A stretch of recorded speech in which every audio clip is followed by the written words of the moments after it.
Have you ever tricked someone only to be tricked in return and become upset? Well, this was the case in the story of the fox and the stork, which I'll be telling you now. The fox one day thought of a plan to amuse himself at the expense of the stork, at whose odd appearance he was always laughing.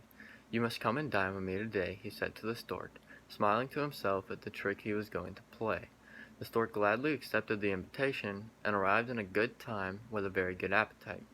For dinner the fox served soup, but it was set out in a very shallow dish, and all the stork could do was to wet the very tip of his bill. Not a drop of soup could he get. But the fox lapped it up easily, and to increase the disappointment of the stork, made a great show of enjoyment. The hungry stork was much displeased at the trick, but he was a calm, even-tempered fellow, and saw no good in flying into rage. Instead, not long afterward, he invited the fox to dine with him in turn. The fox arrived promptly at the time that had been set, and the stork served fish dinner that had a very appetizing smell, but it was served in a tall jar with a very narrow neck. The stork could easily get at the food with his long bill, but all the fox could do was to lick the outside of the jar and sniff the delicious odor. And when the fox lost his temper, the stork said calmly, "Do not play tricks on your neighbors unless you can stand the same treatment yourself," which can be seen as the moral of the story.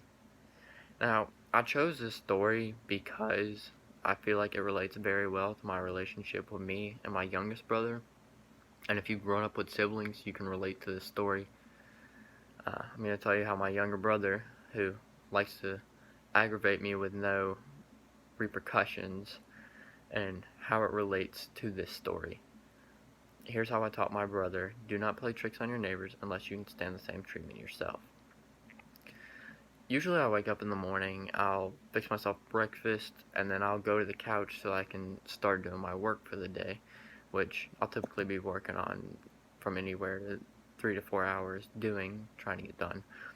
And my youngest brother, Chase, thinks that it's a good idea once he finishes each of his assignments to come downstairs and try to aggravate me. Now, on this specific day, it was turning the TV volume all the way up. Now, I don't know about you, but I find it pretty hard to focus on work when you got a TV blasting its volume about 10 feet away from you.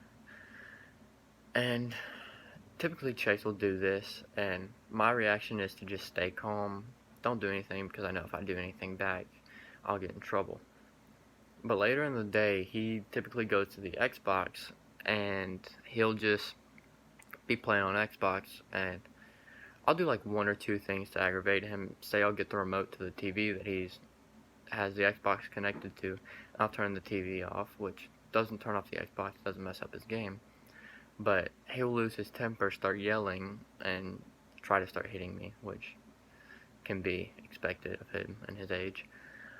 And I just remind him of his actions earlier in the day that he had done to me, and his ultimate reaction is, "Well, and he doesn't know how to react." And typically, that's just our daily routine of him aggravating me and me getting back to spite him later on, and the method of how the stork did it to the fox. So in the story, I would say I was the stork who kept my calm when I was first tricked, but then I decided to not retaliate with temper, but with actions, and my younger brother in the story would represent the fox. And the moral of the story is, do not play tricks on your neighbors unless you can stand the same treatment yourself.